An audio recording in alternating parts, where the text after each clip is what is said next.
All right. Good afternoon, everyone, and welcome to today's SANCold YPF webinar. My name is Ashley Kutsia, and I serve as the YPF chair at SANCold. It's great to have you all here this afternoon as we continue to grow our professional community and expand our understanding of key topics in dam engineering. Before we get started, I just have a few housekeeping items. Your microphones and cameras are disabled during the presentation to avoid any background noise.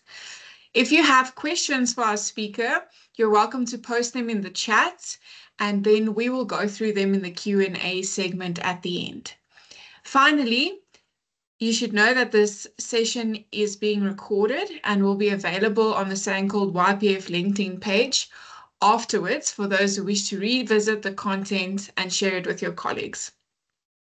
So it is my pleasure to introduce today's speaker, Mr. Louis Hutting, who will be presenting on the topic Assumptions and Calibration, Should We Care About It? Louis is well known in the dam engineering space with more than 33 years of experience, particularly in dam safety and behavioral engineering. After graduating, he joined the Department of Water Affairs in 1992 and began working under the mentorship of Dr. Chris Oosthuizen, focusing on dam safety evaluations using risk analysis, an approach he has consistently applied throughout his career. Louis later established his own consultancy and has served in leadership roles, including past chairman of the ICOL Technical Committee on Dam Surveillance and past vice chairman of SANCold. He is currently pre-approved on the Register of Approved Professional Persons, APPs, known to those in the dam industry, for dam safety evaluations in South Africa, and has conducted more than 130 major dam safety evaluations, including some of the tallest dams in the country.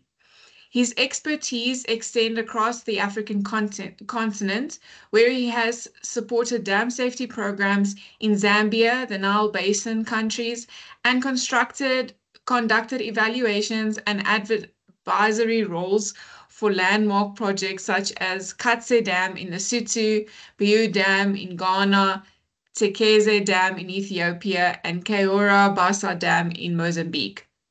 In addition to his extensive technical experience, Louis has published widely, authoring or co-authoring more than 70 papers, sharing insights that have helped shape the field of dam engineering both locally and internationally.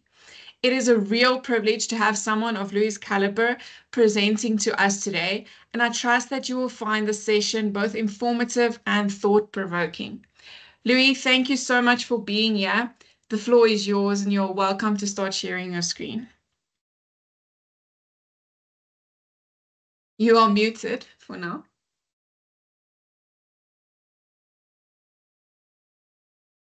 Louis, you need to unmute yourself. Sorry, can you? My apologies. Okay. All right. Thank so you. I will also just wanted to that those of you that don't know me see my face before I start off. Okay. Good afternoon, everybody. So as Ashley said, yes, when she asked me to do or if I would be willing to do this webinar, it took me quite a while to actually decide on a sort of a topic. And what I'm going to try and do today is basically look at assumptions and calibrations. And I think it's something that we sort of in our back of our mind know about, but we don't always give it due attention. So just as Ashley said, I started my dam engineering career under Chris Oosthuizen, and working with him from the beginning, the day that I started with him, you were encouraged to question the status quo of doing things. And also, I was really questioned, and it was drilled into me the importance of assumptions. and also the experience to experience some actual behavior. When I actually put this webinar together, I actually realized that a lot of what I want to share with you guys today through the years, most of it I've actually published on or presented on and gave training in the past on it. So hopefully I'm not going to just regurgitate sort of what I've done in the past. I'm going to highlight basically assumptions and calibrations and questions the status quo of doing things by the industry. Okay. So some of you guys that have sort of listened to me in the past and have done training courses, maybe this would be familiar to you, but this concept is very important to me. Okay. So in engineering design, we make complicated decisions using available information. But very seldom do we have all the information as accurately as we would want to actually have it. And that really creates uncertainty. Okay. And unfortunately, most of us, including the, engineers as well as dam owners and managers, we don't actually appreciate that dealing with this uncertainty is really an intrinsic part of what we do as engineers. Okay, so how do you manage uncertainty? You actually, and the risk of that is to do risk management. Okay, but yeah. So more precisely, how do we deal with uncertainty? In most cases, we make assumptions. Okay, if we do a design and we don't have all the material properties, or there wasn't enough budget to say do all the investigations that we wanted to do, we make assumptions. In a perfect world, we also then in a sort of the operational phase, we will monitor certain aspects to calibrate and test our assumptions. Okay, that's part of how we basically deal with uncertainty. Unfortunately, and myself included, we forget what the assumptions entail over the long term. Okay, and then a lot of us falls back, and we would like to have standards, and we would like to have guidelines, and we want to have formulas that we can just pop in a few values, get our answer, and off we go. And we don't take into account actually the assumptions, what we are dealing with. Then the next concept that I just want to share with you guys, and this is not the engineering concept, is this Dunning-Kruger effect. Okay. So I'm sort of, I want to present to you guys, and basically the bottom line is you need to gain knowledge and experience to actually gain competence, if I can put it that way. And unfortunately, we see it a lot. People start off, they have little experience, and in many cases, they overestimate their skills and knowledge because they aren't aware of what they don't know, and they end up actually on the peak of Mount Stupid. Okay, so I'm really, if you can remember this, and always in the future, especially for the younger generation, please remember, don't end up on the peak of Mount Stupid, rather be in the valley of despair. But in a perfect world, get there that you're on the slope of enlightenment. Okay. So if one actually, this is what Dunning and Kruger actually presented. I personally believe that if one actually look at confidence, And I'm going to go to my own one. If one actually look at the whole effect here, on the right-hand side is when you reach expert status. Just of interest, I still consider me over there, the green dot.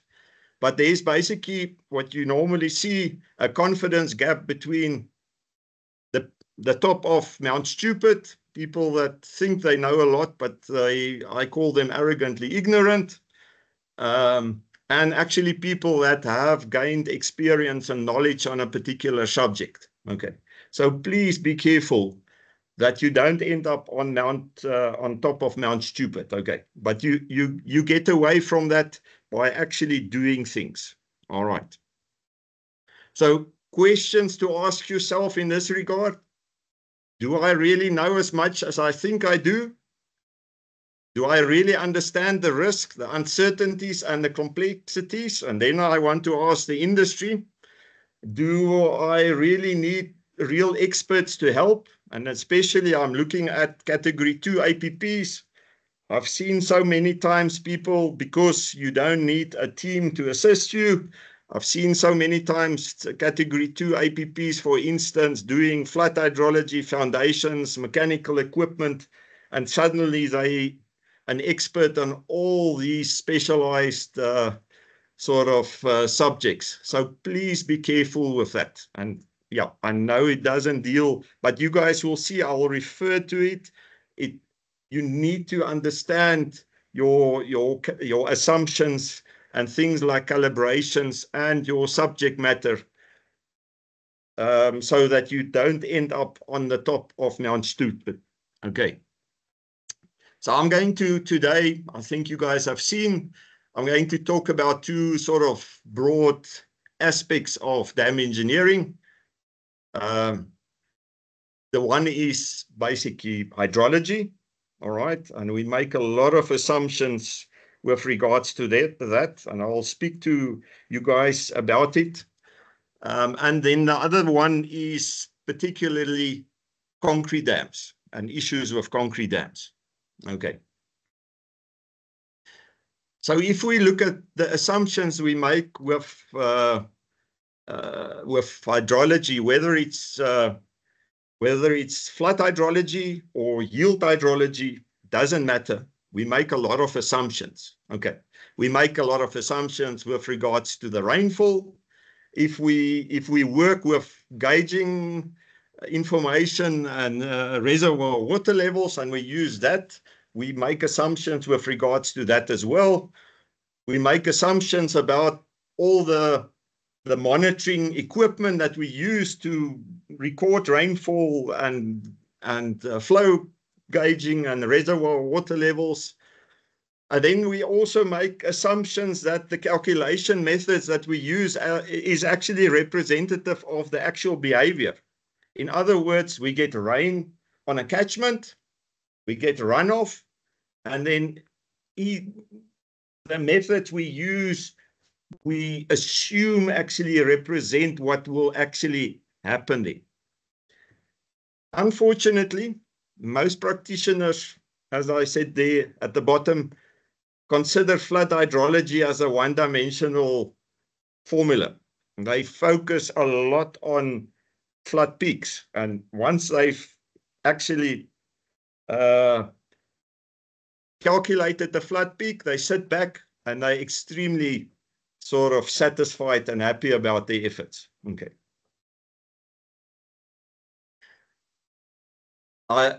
The first sort of thing that I want to talk about is rainfall. And okay, you guys will see, I actually, and even the Dunning-Kruger effect, there's some references that I actually reference here on my slide. At the back of my presentation is a whole slide of the full references. Whoever wants to, whoever asks me and wants me to share my presentation with you guys, I'm more than willing to share my presentation if you want to actually access that list of references as well. this example of rainfall, and it's one of the things, especially from a flood hydrology point of view. I know the guys in yield hydrology, like Gerald de Jager, he tests the stationarity normally when he analyzes the rainfall information. It's something that we normally don't really do it's not something that's normally being done when we use rainfall for flood hydrology purposes. But it's actually very important to consider this. Okay, this is a particular record from Namibia.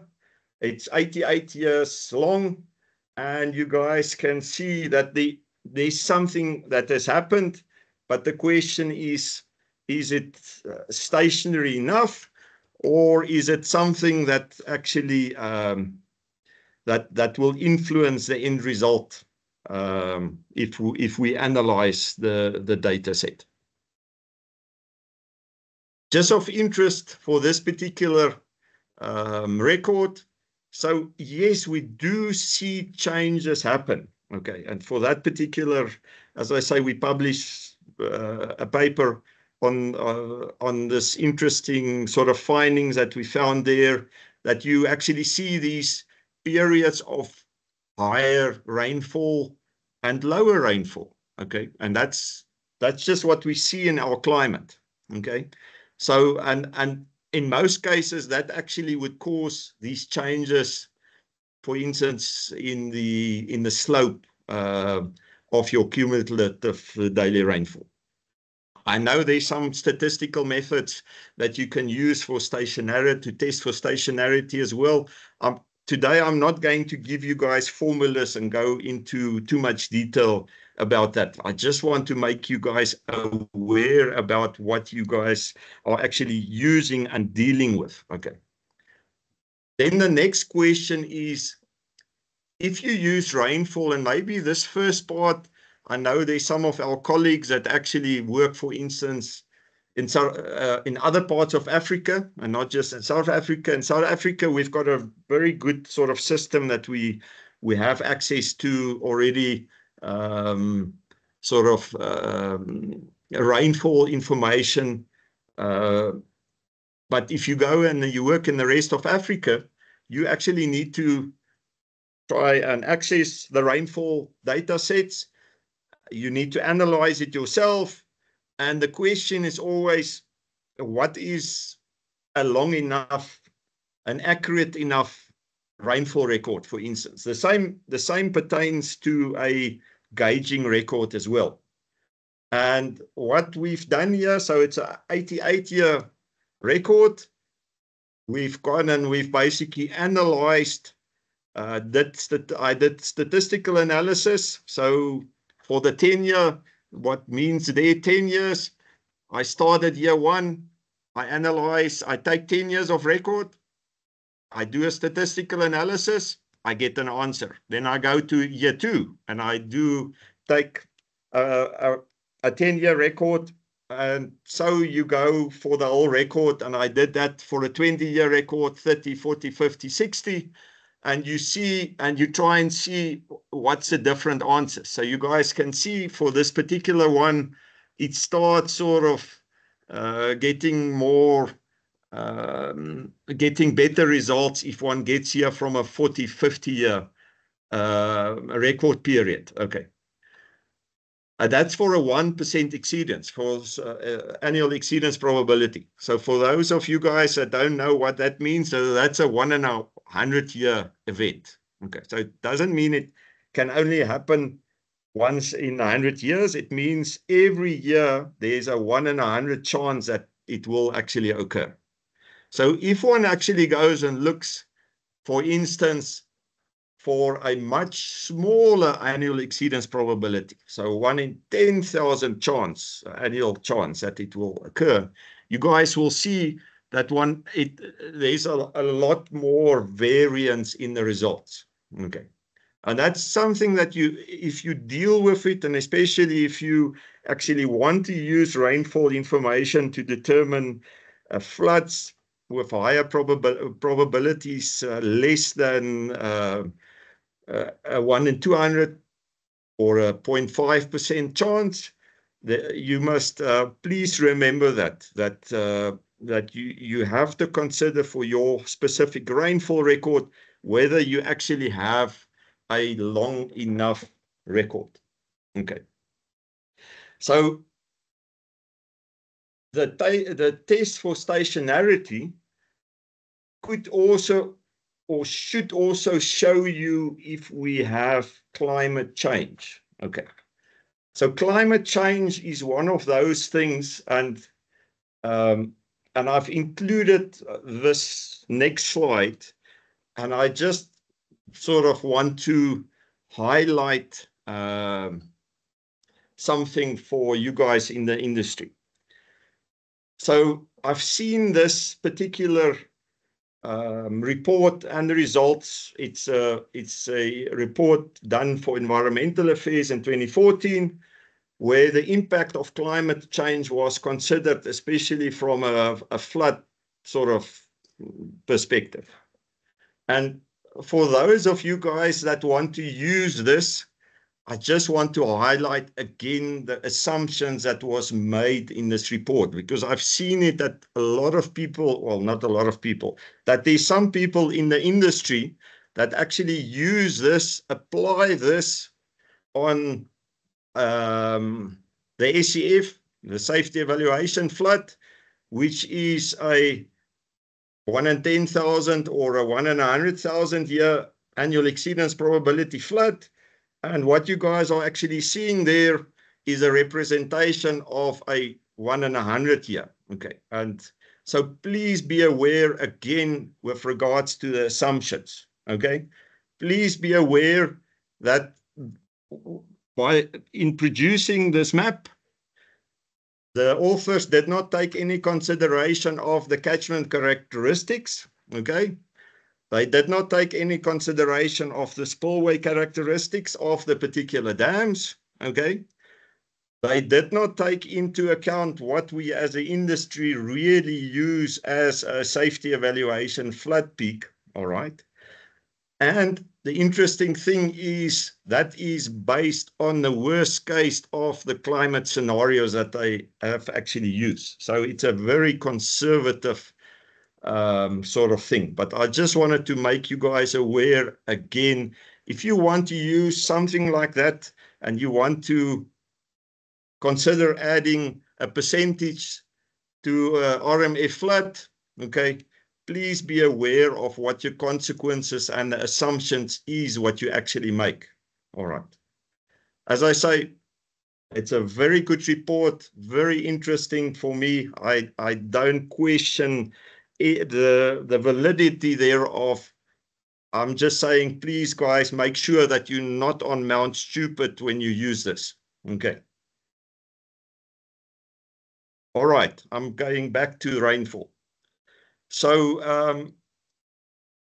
I think I've spoken to in my, well, it depends on the catchment, but in sort of in the area where you're working, but in general, sort of it's what I found, and speaking to people like Dani van der Spy. I know, Dani, you've done quite a bit of work on this as well. In general, 35 to 40 year record. Yeah, don't go to, well, or be careful if you want to use a record less than that. Okay. It might actually give you a lot of variation, and you might either over or underestimate actually your rainfall if you have records less than that. So just, and I'm not, this is not a flood hydrology course, and my next slide will refer to that as well. But just I'm sort of sharing with you guys what I'm doing. So if I look at rainfall and I want to do exceedance probabilities less than, it should have actually less than 2%. I normally actually go and I do a statistical analysis myself of the unpatched record. I know we can we can have a whole afternoon discussion whether you should use the patch or unpatch record. I have my thoughts about that. I like to use the unpatch record. Then I normally use nowadays I use if you have outliers, whether you work with rainfall or flow gauging or floods, and you want to do a statistical analysis, I want to recommend that you guys seriously consider actually using the methodology that Dani developed in the last few years as part of his doctoral studies. And then the other thing that you guys must be very careful and it's part of the assumptions that you have to make when you work with rainfall and flow gauging and so forth, is the issue of missing records. Okay.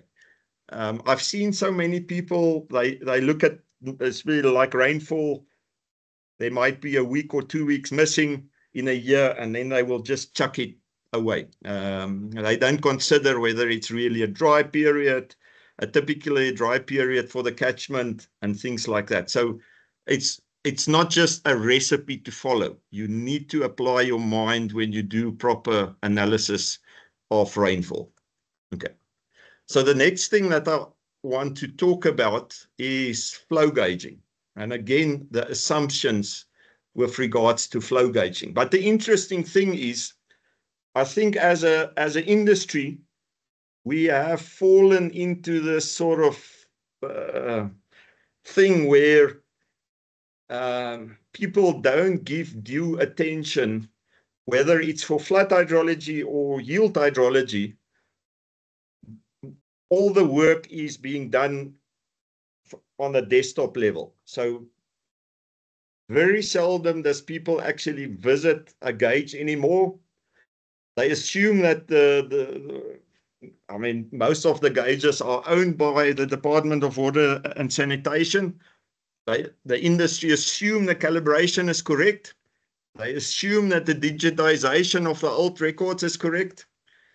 They assume the monitoring setup there's no issues with the monitoring setup, and they assume that there's proper and regular calibration. So they only use the record. Okay. And then the other frightening thing that I've seen many times is if there's from a flood hydrology point of view, because a lot of the gauges in our network here in South Africa was actually built and designed and operated from a low flow point of view. So as soon as the rating curve of the gauge is exceeded, that record is just disregarded. But by doing just a bit more effort, we can actually gain and learn so much from those records. Okay. So typically, if you want to do a proper assessment, do a site investigation, do a proper survey. In this case, that we wrote a sort of about in 2015, we already had the detailed survey. But then I discovered that actually the calibration of the gauge, they made changes to the gauge itself, and that wasn't reflected in the calibration.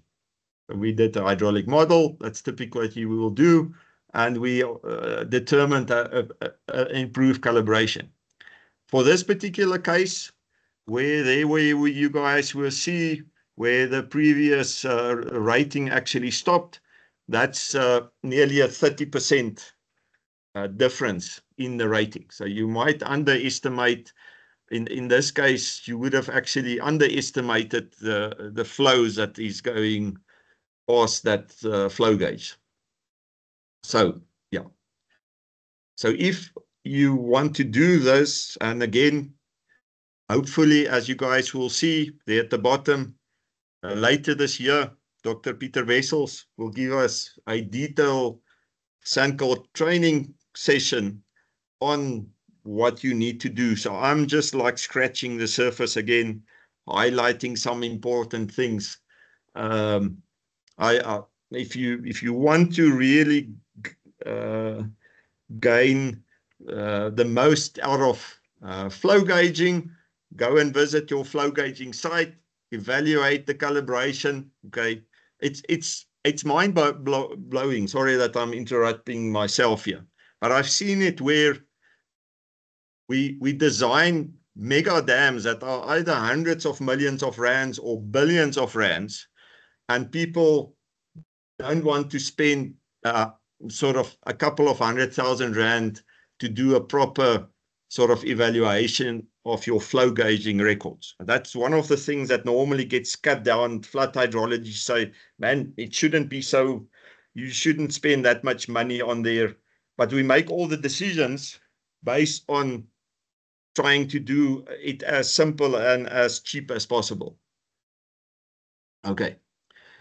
So the other thing that is very important, if we look at sort of or an information source, especially both flood hydrology as well as yield hydrology, is actually reservoir water level gauging. And unfortunately, we don't do it. For most of the dams, even dams with the safety risk, we don't do it. But it is such an invaluable source of information to confirm whether you actually got the flood hydrology correct. But I'll speak about it later. Gerald have presented, had a webinar sort of a couple of weeks ago on pollution control dams.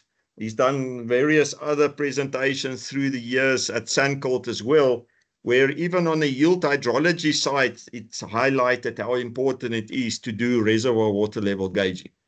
So if we actually, we normally do reverse attenuation calcs using level pool routing. And by doing that, we're making these following assumptions. Okay. We assume that the monitoring setup is such that we won't see any undue oscillations in the water level. Okay. Again, the same as with the gauging, we assume that the digitization of the old records is correct. Again, we assume the monitoring setup is correctly captured, proper and regular calibration, and that also the monitoring accuracy and frequency is appropriate. Okay, we assume that most people will just access where they can the reservoir water level data set, do a reverse level pool routing calc, and get to answers that look something like this. Okay, so this is Hardap Dam. We presented this in 2023 at SANCOLD, but there you can see this is a typical result from a reverse level pool routing exercise. You guys can see you get this oscillation. Okay. And in many cases, people actually use that. I know. I mean, they use those results just as is. They would say, well, the peak flood and 1972 is 6,800 cubic meters a second, and off they go.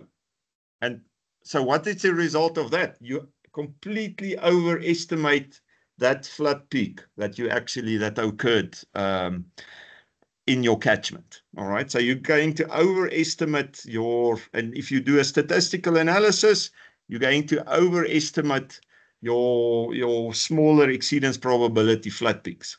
So which will, in many cases, end up that you will spend unnecessary funds in actually improving your spillway capacity. So Hardap is an interesting case history. As I say, sorry for those guys that listened to me already in 2023, but you guys can see, so there's Hardap Dam there at the bottom of the catchment. It's got the extensive gauging network upstream because I want to actually have warning because the dam has got a gated spillway system. So if we actually look at Koop, all right, so that's a black one. you guys will actually see, and this is the event, the flood event that happened in 2006. You guys will see that there is actually, where we see these extreme oscillations happening, that's not really, that just gives you confidence that it does not happen really, that you get these oscillations in the flow in the river. Okay, this is just a function of how we do the calculation, and also issues with the monitoring setup and so forth. Okay, so if you sort of do some smoothing, all right, then you guys will see you will end up actually with a flood hydrograph that really mimics gives you a much better idea of what actually happened in the catchment. So if you go back to the first one that I showed you guys, the 1972 there, you guys will see, okay, maybe it's not the smoothing technique that I've used here wasn't that efficient for this particular flood, but at least you guys can see the maximum flood. The flood hydrograph looks much more realistic, and the flood peak, the observed maximum flood peak, have decreased from 6,800 to less than 5,000. And that will have a huge influence in your statistical analysis of if you use this in a statistical analysis. All right. So these are just the things I mentioned already before, why it's essential to do reservoir level monitoring. It's not that expensive to do that, but if you want to do that, okay, is to have a dual system in there, an automatic system that can give you, say, every 20 minutes to half an hour water level. And then remember still to have your old visual manual water level setup, so that you can actually do a calibration of your automatic system. All right. Please take note that it's not necessary that smaller time steps for large reservoirs will give you better information. It actually gives you less accurate information if you have too small a time step. All right. So I've spoken a lot about sort of the inputs into flood hydrology. And the point that I want to make on this slide is, and I've already sort of spoken about it, but flood hydrology in particular is not just about the flood peak. It's a multidimensional problem, and the time dimension is of extreme importance. As I say, I've seen so many people, they like to use some other formula method that they can pop in a formula, or they use the flood, the SANCOLD guideline on floods. They get the answer, and that is they tap themselves on their shoulder, and I think that they have sort of done a good thing. If I can, so one of the important things that I've learned through the years, and again, I'm just scratching sort of the surface here, is to get the catchment characteristics correct, and especially with regards to the assumptions that we make with regards to the catchment characteristics. So I want to refer you guys to a guide on flood hydrology put together by the department, and it's available on that link, and I can go and show you guys that. So if you go to the DWS website and you go to projects, and then there's a National Flood Studies program, you can actually then choose the flood studies related publications, okay? And then you choose DWS there, and there you guys can see a guide to flood frequency estimation methods as applied by DWS.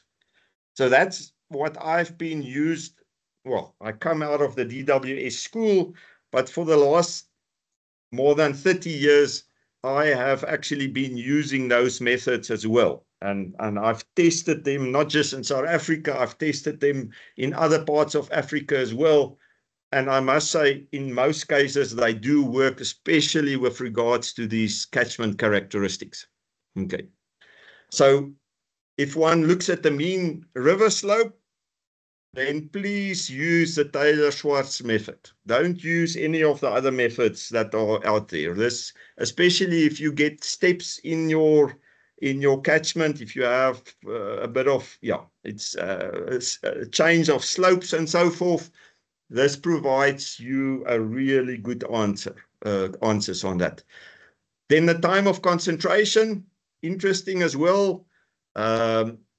This guide proposes a correction factor for catchment size, and that is based on actual observed values. Okay, so if you use the methodologies that are in the road drainage manual, it does not, the version 6 of the road drainage manual does not take that into account. All right, so and as I say, I've tested these. I'll show you guys what I mean by tested these as well, in various environments in South Africa, in either other parts of Africa as well. And it makes a huge difference. Okay. This change in time of concentration. So what it means, that correction factor is, so smaller catchments, the TC increases, okay? And invariably it means your intensities will decrease, okay? And larger catchments, there's a decrease in your time of concentration. Then the other thing also, if you want to use deterministic methods, please consider a site visit. Okay, I'm talking again, that's sort of something that people say, but why do you want to go on a site visit? Just, man, we've got all the maps that you want to do. From my experience, it really gives you, as the practitioner who does that, if you get a feel of what's really happening in your catchment, it's much better than just doing a desktop assessment. Okay, so just of interest, so this is the Kaap River catchment in the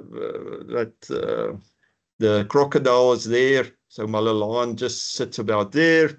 And if one actually goes and looks at that particular gauge there, those are the 5 biggest observed flood events. And I normally I convert all of those flood events into a unit hydrograph, because I want to just compare the shapes of these flood events with the proposed sort of calculated hydrograph. And again, I can't sort of highlight it enough to say to you, flood hydrology is not just a calculation of a flood peak. This exercise is much more important, because if you start looking at whether your spillway can handle your flood as well, it all depends. It's more a function about the shape and the volumes of water than it is just a exercise of the a flood peak size that you have to consider. Okay. So one thing that I want to sort of just throw in here, and I've had this conversation with a number of guys through the years. I know that the rational method is supposed to be used for catchment smaller than 15 square kilometers. Okay. Again, I'm just sharing with you guys today my experience. As I say, I've done work in a lot of countries like Namibia, Zambia, Ethiopia, the DRC, where the only thing that you have is rainfall. Okay, and you have to have a method that you have the information, enough information that you can come up with an actual sort of defendable and realistic flood peaks. And I found that the rational method, if you apply your mind, if you apply these, especially you apply the correct methods to determine your the catchment characteristics, and you also have a grasp of the permeability of your catchment, that you will actually get really representative information. The guide that I referred to, the departmental guide on flood estimation, also says, if you go and read that, with experience, you can actually use it with larger catchments. But let me just share you, this is an example in Namibia. So I was on there. So the interesting thing is just the flood guide also, in addition on the rational method, proposes the use of time-based experience factor. Okay. And that was also developed by applying the rational method and actually comparing it with observed flow records for a particular catchment. Okay. The other thing that I want to say, and people normally say, but Louis, how can you use a rational method, for instance, in an African country? You can easily convert a soil map into permeability. For most of these countries, they have produced normally fairly detailed soil maps for agricultural purposes, and it's not that difficult to actually convert that into permeability. And that's what I did for this particular one. It did help to go and do a site visit to actually do this. All right. So for this particular one, we had 3 large catchments that are gauged, okay, that we have good records, about 50, 60 year of flow records, okay, and that I used, I did the statistical analysis of those flow gauging records, and I compared that with the results from the rational method. And so this first catchment is 1,300 square kilometers, and you guys can see it's fairly good answers between the rational method and the statistical method. There is a catchment area close to 3,000 square kilometers. And I can promise you guys, I first did the rational method, and then I did the calibration and the check with the flow gauging. I did not want to fool myself to fiddle with the runoff coefficients before I actually knew the answers, and that's the one for more than 4,000, for nearly 4,200 square kilometers. And in this case, for this range of annual exceedance probability that we were interested, it gave us within 10% accuracy. So I felt very comfortable for using it for smaller and medium-sized catchments as well. Okay. So and maybe you guys will say I'm skipping around but I've talked a lot about monitoring calibration. Okay. And when we were talking about the rainfall and the flow gauging and the reservoir water levels. So, in dam engineering, we monitor many things, or we're supposed to monitor many things. But do we give due attention to proper calibration when we do monitoring? And I really don't think so. And I'll talk about it a bit further as well. But we typically, I see it so many times, somebody, APP decides that at the dam, there must be some say seepage flow gauging, and maybe it's a concrete dam, and there's some crack gauges that the dam operator must monitor. In the worst case scenario is the dam operator gets given a readout unit and with a one-liner to say go and do monitoring. And that's the end of it. And yeah, I'll talk about the O&M manuals as well. The O&M manual will also have at most 1 paragraph about it. Okay. If we, and this is really food for thought for us as an industry, if we want to do monitoring calibration properly and have proper monitoring results, we need to start thinking about things like documented procedures, okay, including corrective actions. The person who's doing the monitoring at the dam, they're not experts. They don't know. They just do. They go along. They spend their effort, and in the worst case scenario, APP looks at it every 5 to 10 years and says they can't see anything, if I can put it that way. If we go to other industries like laboratory setups and so forth, they follow things like they look at the measurement accuracies. They do calibration. They refer to calibration standards. They do calibration frequencies. There's a huge focus on record keeping. They do training and mentoring. I mean, there's ISO standards for these things. And unfortunately, we actually don't give due attention to that. And yes, I've sort of talked about O&M manuals as well. And yeah, maybe I'm pointing a finger towards myself as well, but most of our O&M manuals are basic high-level document with no details in there.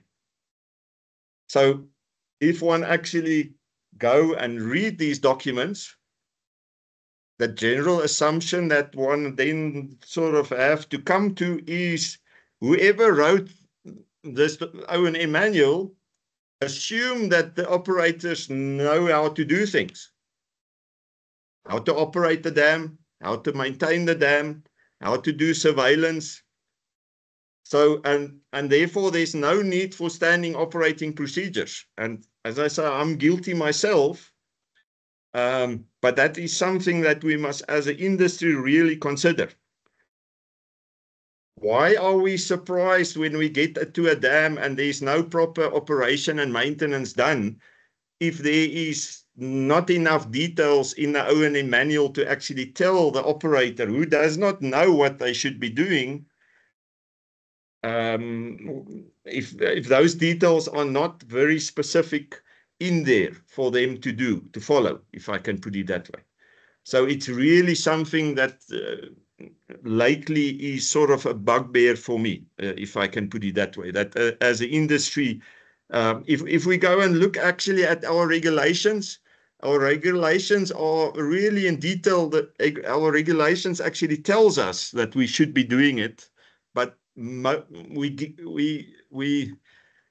don't do it. We get away with it, that we write these high level, I don't know, 4 or 5 page O&M manuals and think that's good enough. I mean, it's really not good enough. And that's why I believe that we struggle a lot with operation and maintenance at a lot of our dams.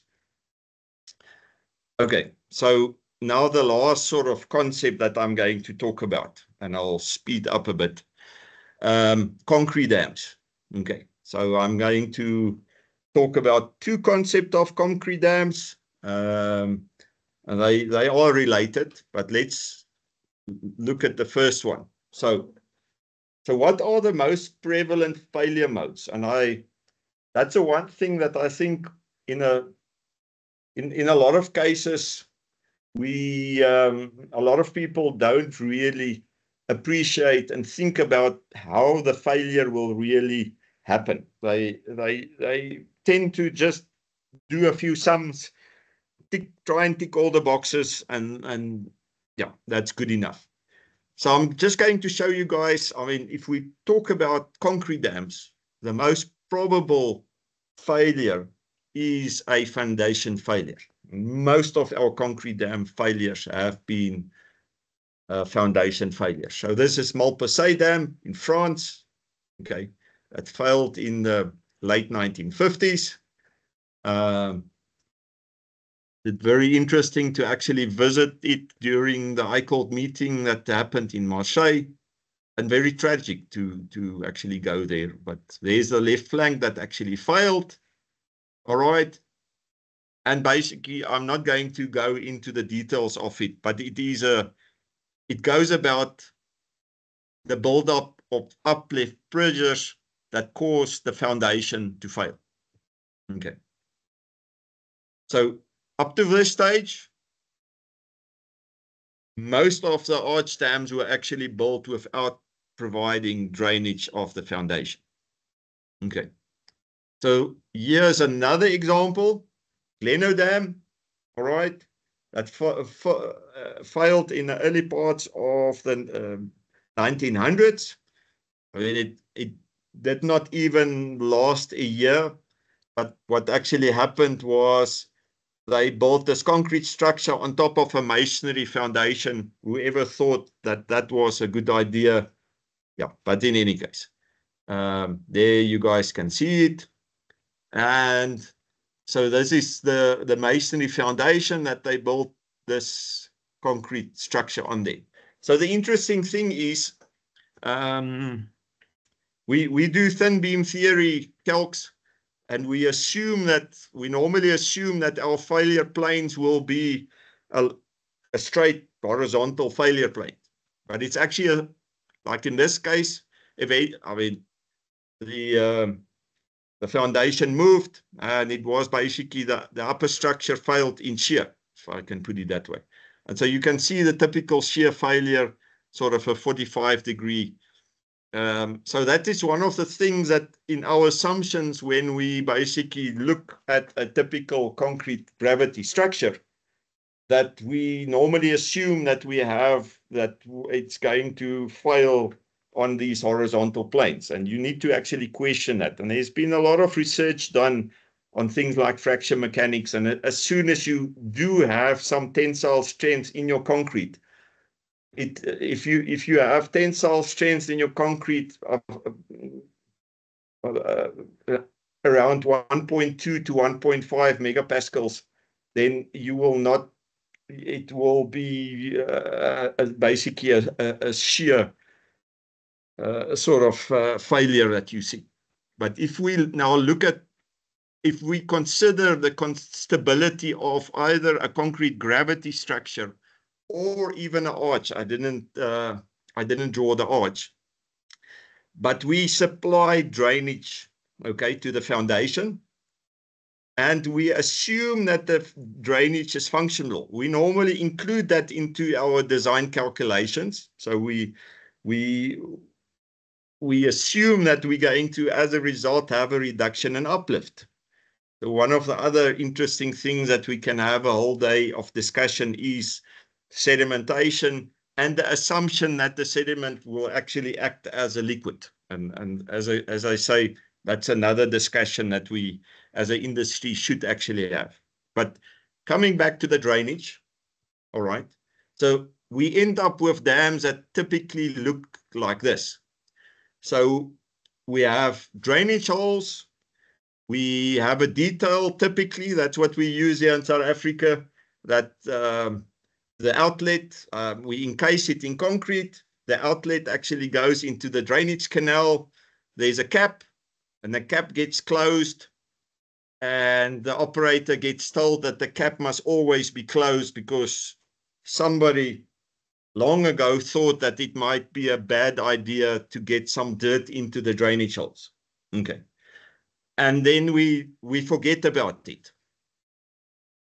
Okay, we don't do anything about it. So if we look at the foundations, and again, for me, I mean, if you go and look at really the failures of concrete dams that have happened in the world, the large majority, there's a few ones that was really because of bad concrete, but most of the other ones were actually failure in the foundation. Okay, so it is your critical component that we have to look after. Monitoring, we normally at most do some global seepage, and I gave you guys an example there.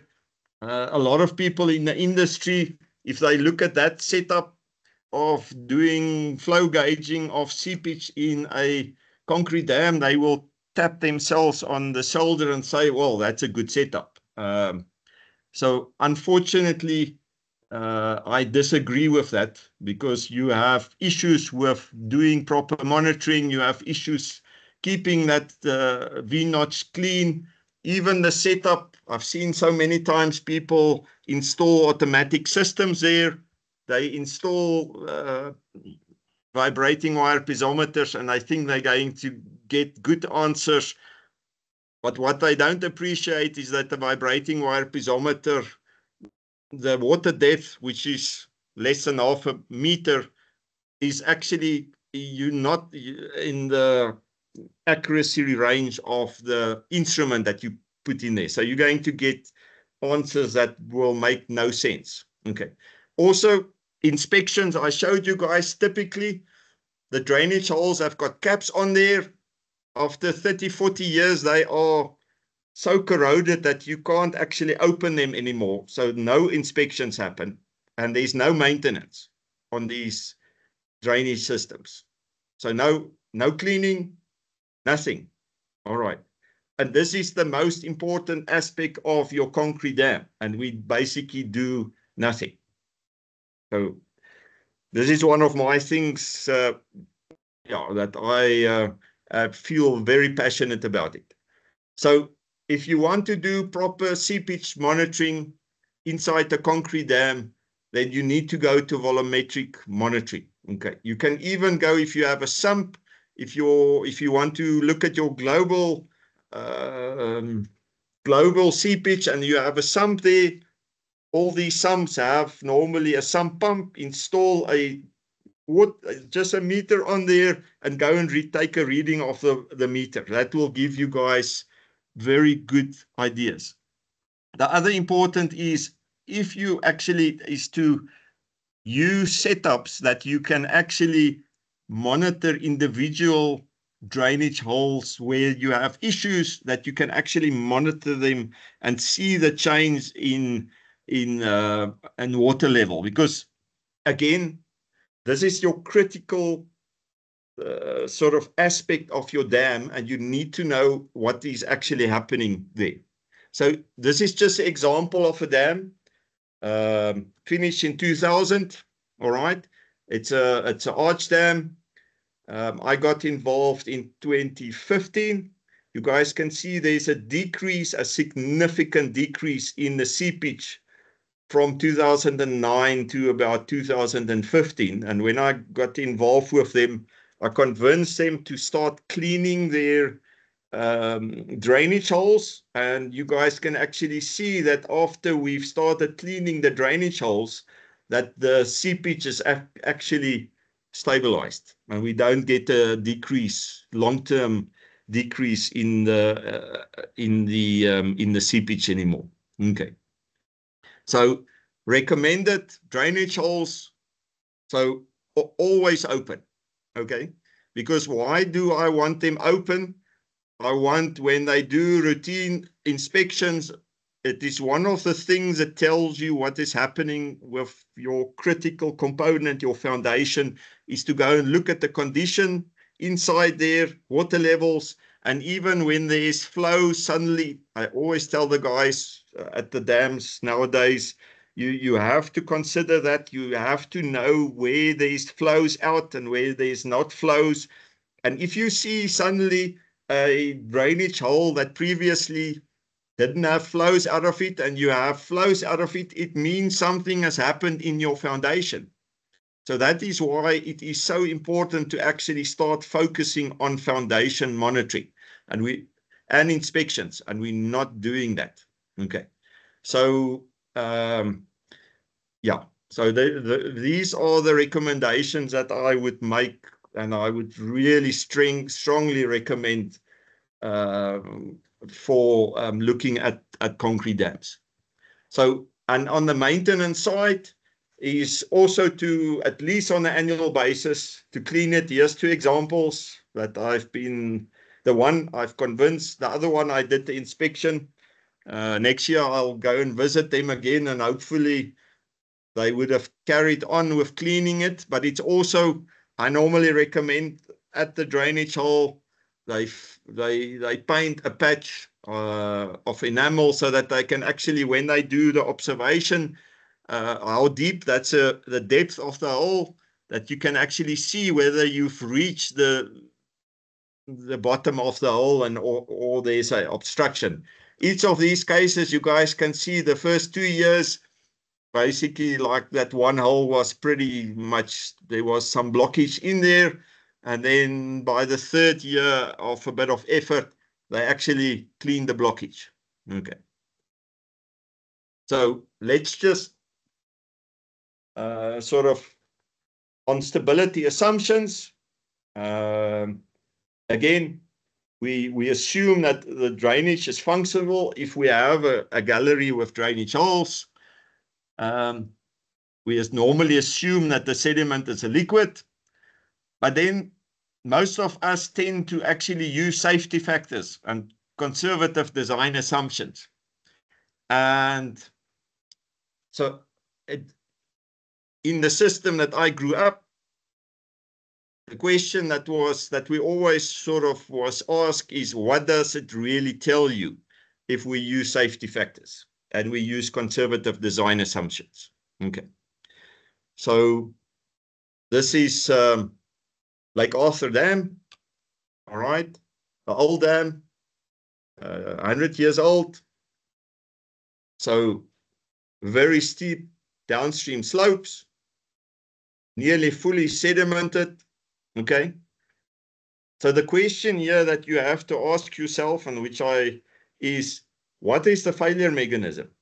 Okay, how will this dam really fail? Okay. Also, will the behavior be 2D or 3D? Okay. In most cases, the industry does 2D thin beam theory calcs, and they determine a safety factor. In this case, depending on the sort of the assumption whether you will have upstream tensile stresses or not at the rock concrete interface, and with the water level at full supply level, you guys can see the impact on your assumptions will have on that. So if you assume no tensile stress, then the dam is apparently not safe. If you actually go and consider failure probabilities, also using the thin beam theory, but looking at sort of the probabilities also of material properties, you will see that your failure probability is actually less than one in 10,000 years. And so we normally consider a dam to be safe with a failure probability between 1 in 10 to the minus 4 to 10 to the minus 5. So 1 in 10,000 to 1 in 100,000 annual exceedance probability. Okay. The final thing that I want to, so just coming back, so I'm not saying that you must not do 2D thin beam theory analysis, but what I'm saying is if you work with an existing dam, that you have to consider not just very conservative design assumptions, but you have to consider also what is really the resistance of the structure against that, and come up with a failure probability for that. Okay. The final thing that I want to talk about, and through the years, we've done some sort of presentations at SANCOLD, but I thought, again, it goes about assumptions and calibrations, and it's the aspect of numerical analysis of concrete dams.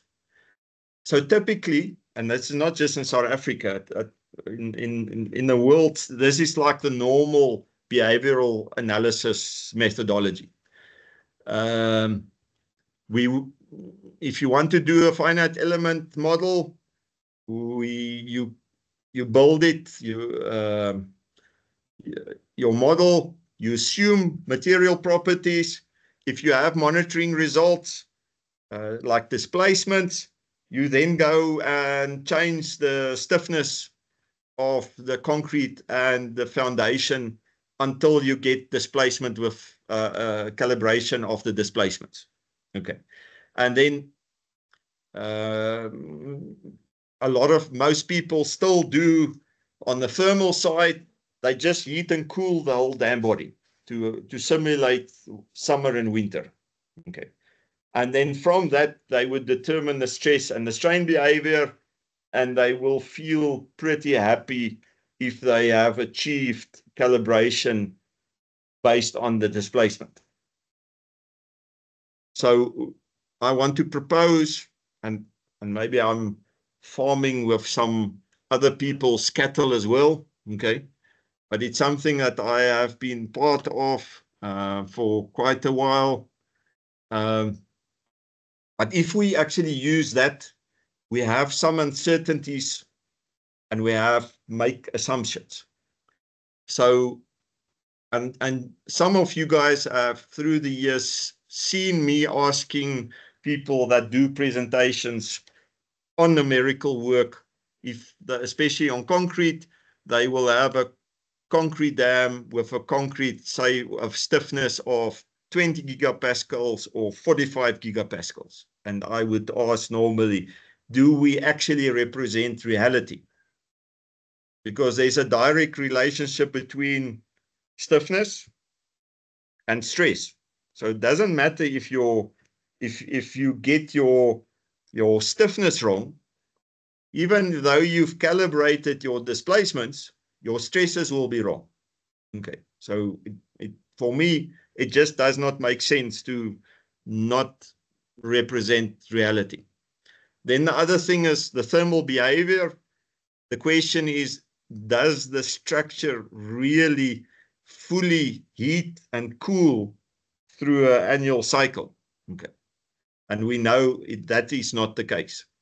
Okay, so maybe it's old news for some people, but hopefully it's some new news for the large majority of you.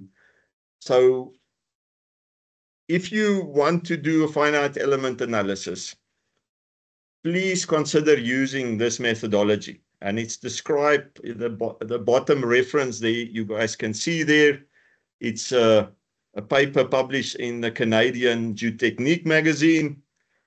But it basically, what it entails is you must interpret, if you have monitoring results, go and do a regression analysis. And okay, let's go to the steps. If you do a regression analysis, okay, you will basically go and you will split the behavior in the different components. The component, the displacement component, for instance, that is caused by the seasonal temperature changes. You might see also the component that is there for the water level. Okay, in this case, it's the red. Then in this case, we also see some permanent displacement, so a drift there. So you split those because these analysis, we don't put them all together. We do them separately. All right, so that's the first step that you will do. So the second one is you will then go and do an avian vibration testing where we calibrate the dynamic properties of your structure. And we take basically the assumptions out, a lot of the assumptions that we previously had to make about the stiffness and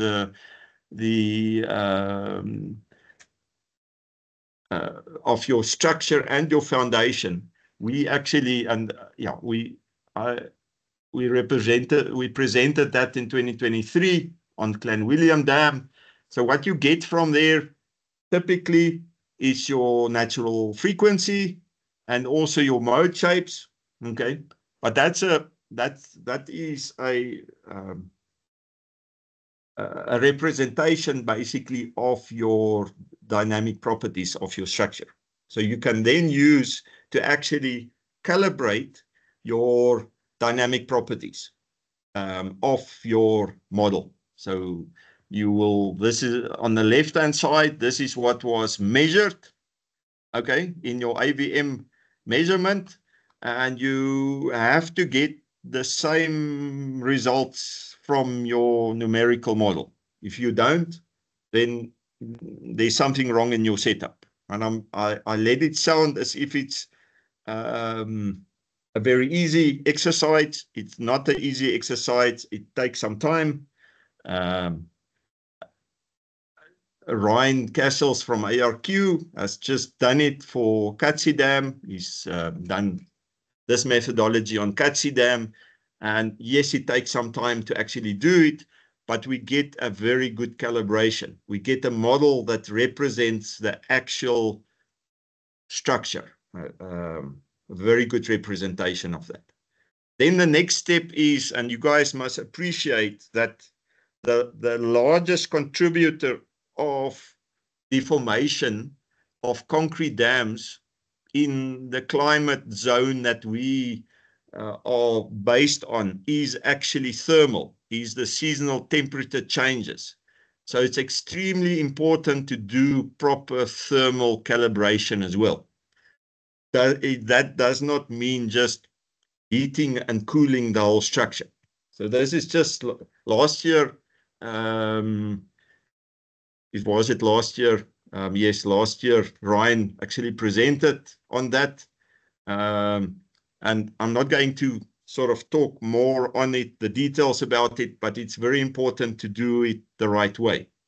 So, and then at the end, you will actually check your displacement, sort of do a displacement calibration. But normally, if you've done the first two steps, you will not need to do really anything during this calibration stage.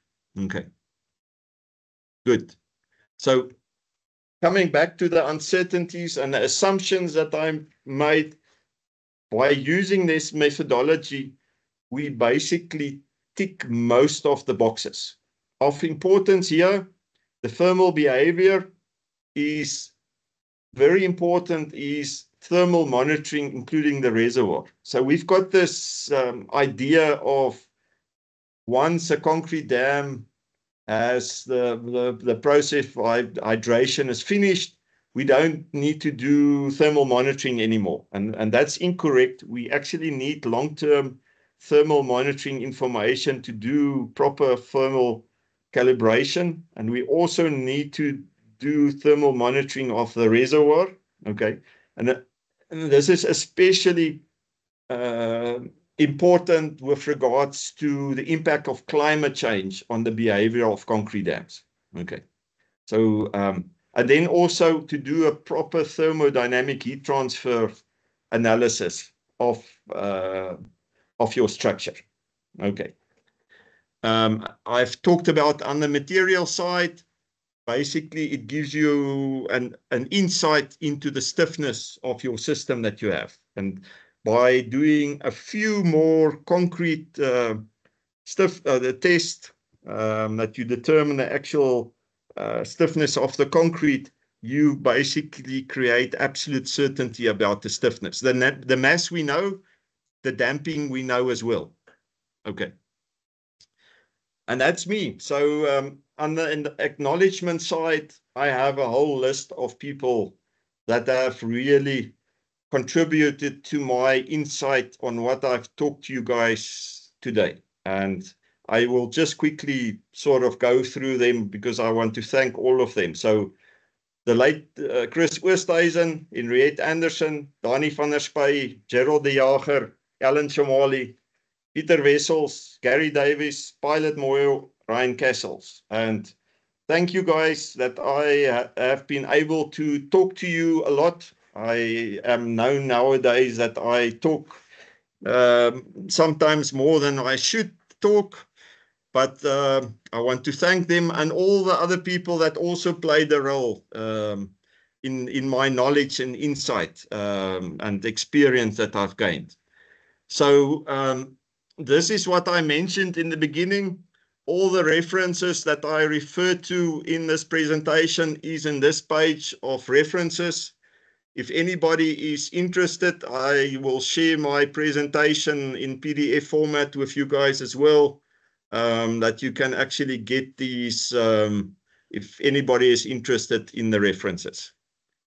Thank you very much. Thank you so much, Louis. Really appreciate it. I think everyone can agree with all the clapping hand reactions that was a very insightful presentation and that we definitely learned a lot definitely a lot of steps that we could write down in terms of remembering what to do when going through a design. I think it really helps, especially the young people, to just kind of know where to go when you know, you don't know where to start. So I think it does give a good guideline. And thanks to everyone who has stuck around and listened to the presentation. I know there's a public holiday tomorrow, so it was a lot for you to be here. I really appreciate it. If you have any colleagues that couldn't make it, I will make the recording available and you'll be able to share it with them. So please go out and just let them know how much value we gained and let them watch the video later on. If there are any questions, I'll allow about 2 because our time is almost up, but there will be some time. So you're welcome to raise your hand and I will enable your mic to ask your question. Or if you just want to say thank you to Louis, you're also welcome to do that. Louis, thank you so much once again for sharing your insight with us. We really appreciate it. That's a pleasure, Ashley.